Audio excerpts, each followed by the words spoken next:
आपल्या जवळच्याच व्यक्तींकडनं आपला कधी घात होतो आणि त्याचा त्रास त्यांच्या मृत्यूनंतर देखील आपल्याला सतावत असतो. अदृश्य आत्मा, the Marathi horror story. Shridhar आणि सविता यांचे समाजामध्ये फार मोठे नाव होते. नवरा असावा तर असा, मित्र असावा तर असा, बॉस असावा तर असा, अशा अनेक चर्चा हे श्रीधरच्या मागे श्रीधरबद्दल होत असे. त्याचबरोबर श्रीधर आणि सविता यांच्या जोडीचेही उदाहरण खूप ठिकाणी देण्यात असे.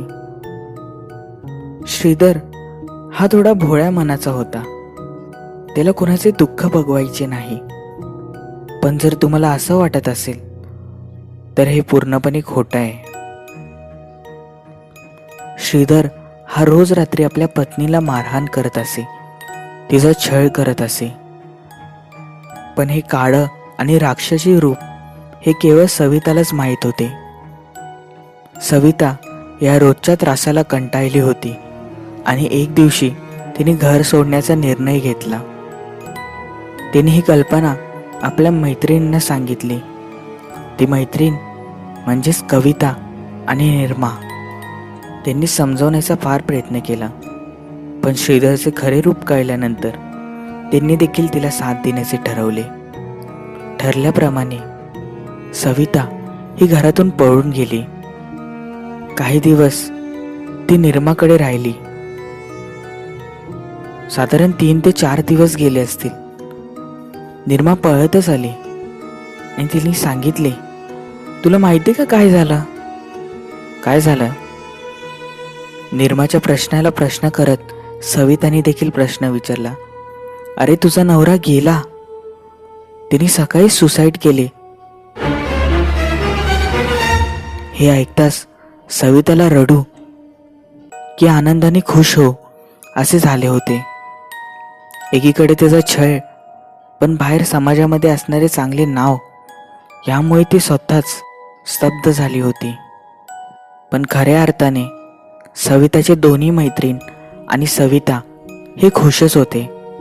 श्रीधरचा त्रास हा फार भयंकर होता. काही दिवस उलटले असतील. निर्मा आणि कविता यांनी सविताला आपल्या मूळ घरी आणले. ते घर देखील फार मोठे होते. 3 बेडरूम आणि किचन असे मोठे बिल्डिंगमध्ये घर होते. आणि सविताने एकटेपणास राहण्यास चालू केले. साधारण रात्रीचे 12:30 ते 1 वाजले असतील. सविताला असे जाणवले की तिला कोणीतरी झोपेमध्ये हलवत आहे. सविता ही फार घाबरली. कसेबसे तिने रात्र काढली आणि दुसऱ्याच दिवशी आपल्या मैत्रिणींना बोलवले, पण दोघांनाही येण्यास झाले नाही. आणि दुसऱ्या रात्री साधारण 1:30च्या दरम्यान पुन्हा तसेच प्रकार होऊ लागले. यावेळेला तर आपली चादर कोणीतरी खेचून ती लांब फेकतय असा अनुभव झाला. आणि मुळात खरंच तसे झाले होते. पण असं कसं शक्य आहे? इथे तर कोणीच नाही, सविता ही मनातल्या मनात बोलली.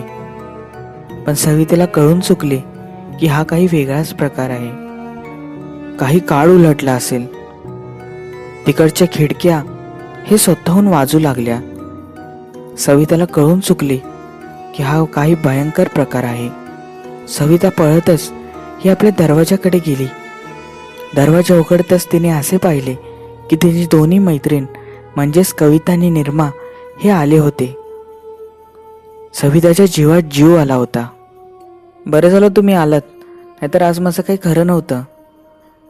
सर्व प्रकार हा सविताने निर्मा आणि कविता हिला सांगितला.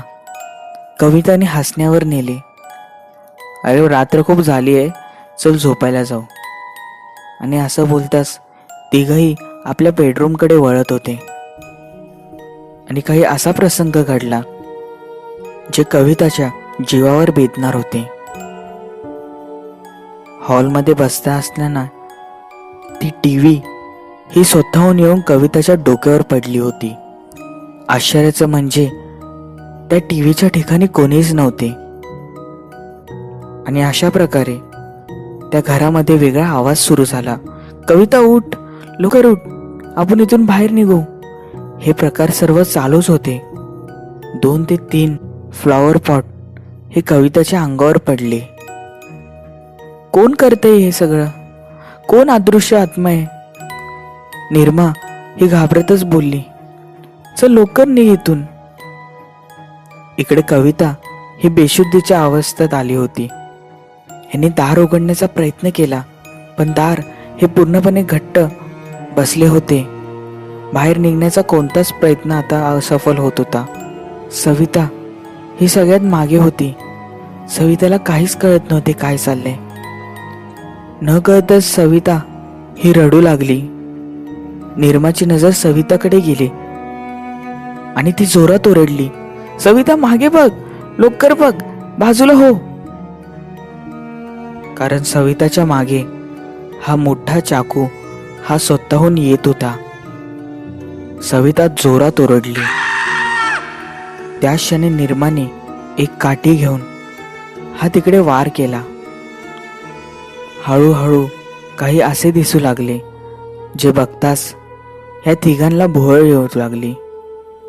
कारण की हळूहळू करून हाडांचा सापळा दिसू लागला होता. तो सापळा या तिघांच्या जवळ येत होता.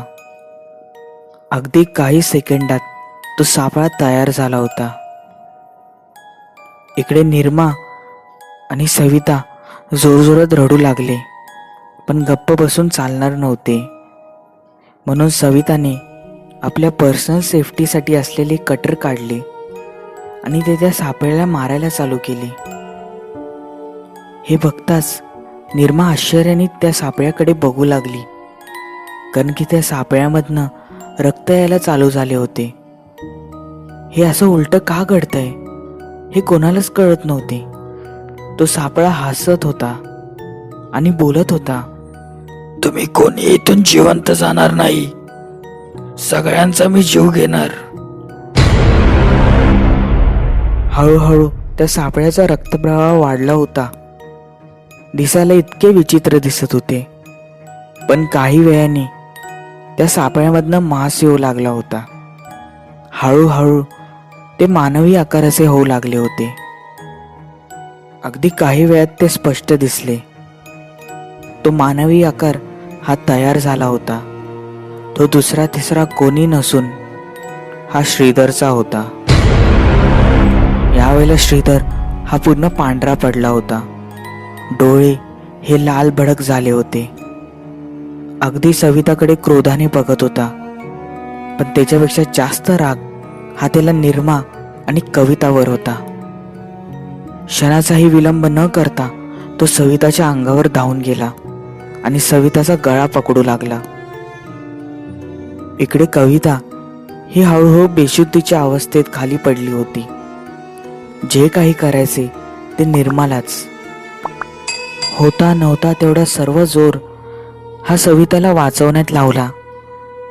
गरज पडल्यास घरातले काही सामान हे श्रीधरच्या अंगावर टाकू लागली, पण त्याचा काहीच उपयोग होत नव्हता. बहुतेक सविताचा जीव जाणार असेच वाटत होते. हळूहळू निर्मा पळत आत गेली आणि निर्माने काही पदार्थ हा श्रीधरच्या अंगावर टाकला. श्रीधर भिजल्यासारखा वाटू लागला. खाली पडलेला श्रीधरचाच लायटर हा निर्माने घेतला आणि श्रीधरच्या अंगावर टाकला. श्रीधर हा जळू लागला होता, पेटू लागला होता. श्रीधर हा जोरजोरात ओरडत होता, किंकाळत होता, कारण की निर्मलाने आतमध्ये जाऊन जुन्या काळातले कंदील आणले होते आणि तेच कंदील, तेच रॉकेल श्रीधरच्या अंगावर टाकले होते. आणि आश्चर्याचं म्हणजे हे कंदील श्रीधरने आपली आठवण म्हणून ठेवले होते. एकीकडे श्रीधरची आत्मा इकडे जळत होती. जी घटना मगाशी घडली त्याच्याच उलटी आता घडत होती. हळूहळू श्रीधर हा मांसमध्ये वाटू लागला होता. एकीकडे तो जळत असताना पुन्हा सापळा त्याचा दिसू लागला आणि काही वेळाने हा पूर्ण अदृश्य झाला. असं आता वाटू लागले की सविता कायमची मुक्त झाली आहे. आणि खऱ्या अर्थाने असेच झाले होते. श्रीधर हा कदाचित पृथ्वीलोक सोडून गेला होता. इकडे कवितालाही हॉस्पिटलमध्ये नेले. वेळेत उपचार झाल्यामुळे तिचे देखील जीव वाचले. सविताने आता ते घर सोडलं आहे आणि हो, तिने तिच्या आयुष्याची नवीन सुरुवात देखील केली आहे. पण सलाम अशा मैत्रीला जिने शेवटपर्यंत सविताची साथ नाही सोडली. तर मित्रांनो, कथा तुम्हाला कशी वाटली? आवडली असेल तर लाईक, नसेल आवडली नेहमीप्रमाणे डिसलाईक. चॅनलला सबस्क्राईब नक्की करा. थँक्यू.